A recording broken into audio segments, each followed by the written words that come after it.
वापस शांत था। गांव के लोग फिर से खुशी से जीने लगे थे।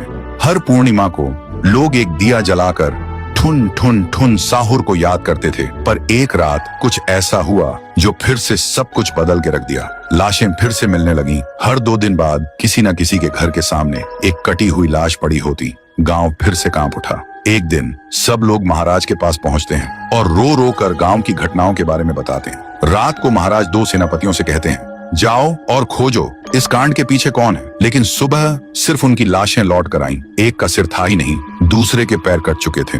महाराज समझ गए कुछ तो लौट आया है, कुछ जो सिर्फ मौत का खेल खेल रहा है। और फिर कहते हैं, अब इस जंग का सामना मुझे ही करना होगा। उसी रात महाराज चुपके से गांव में आते हैं और एक पेड़ के पीछे खुद को छुपा लेते हैं। और ठीक रात के 2:30 बजे अचानक कहीं से धुआं छा जाता है और उस धुएं के अंदर से एक आवाज आती है,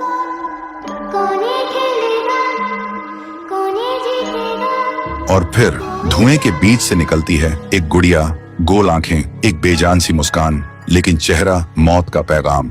वो गुड़िया एक घर के गेट तक जाती है और बच्चों जैसा एक गाना गाने लगती है। उसके गाने की आवाज सुनकर एक आदमी बाहर आता है और अगले ही पल वो गुड़िया उसका सिर चबा जाती है। वो आदमी तड़प तड़प के वहीं जमीन पर गिर जाता है। महाराज सब कुछ देखते हैं, उनकी आंखें भर जाती हैं। उन्हें समझ आ जाता है इसके सामने जाना मतलब खुद का अंत लिखना है। अगली सुबह गांव के लोग इकट्ठा होते हैं। महाराज कहते हैं, ये पिछले भूत से भी ज्यादा डरावनी है।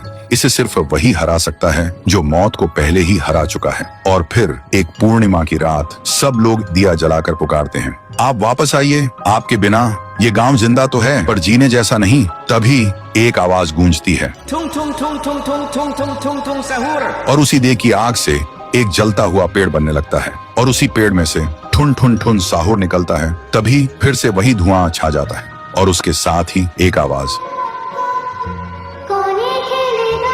सब लोग घुटनों के बल गिर जाते हैं और कांपती आवाज में बोलते हैं, हमें बचाइए, वो आ गई है। ठुन ठुन ठुन साहुर एक जोरदार जंप करता है और सीधा उस धुएं में घुस जाता है और शुरू होती है एक आखिरी जंग। ठुन ठुन ठुन साहुर और गुड़िया की। जमीन कांपने लगती है, आसमान से बिजली गिरती है और जब धुआं हटता है तो दिखाई देता है गुड़िया बिखर चुकी थी। हाथ अलग, सिर अलग, पैर अलग। और तब से गांव में फिर से एक नई सुबह हुई। महाराज मुस्कुराए, गांव वाले जीने लगे और उस दिन के बाद ठुन ठुन ठुन साहुर सिर्फ एक भूत नहीं रहा, गांव का रक्षक बन गया। लेकिन उसी रात कुछ ऐसा हुआ जो किसी को भी पता नहीं चला। गुड़िया का सिर, हाथ, पैर अपने आप जुड़ने लगे थे और फिर वो वहां से चली गई। तो दोस्तों, अगर आप देखना चाहते हैं पीहू वर्सेस गुड़िया तो इस वीडियो को 1 लाख लाइक्स तक पहुंचा दो।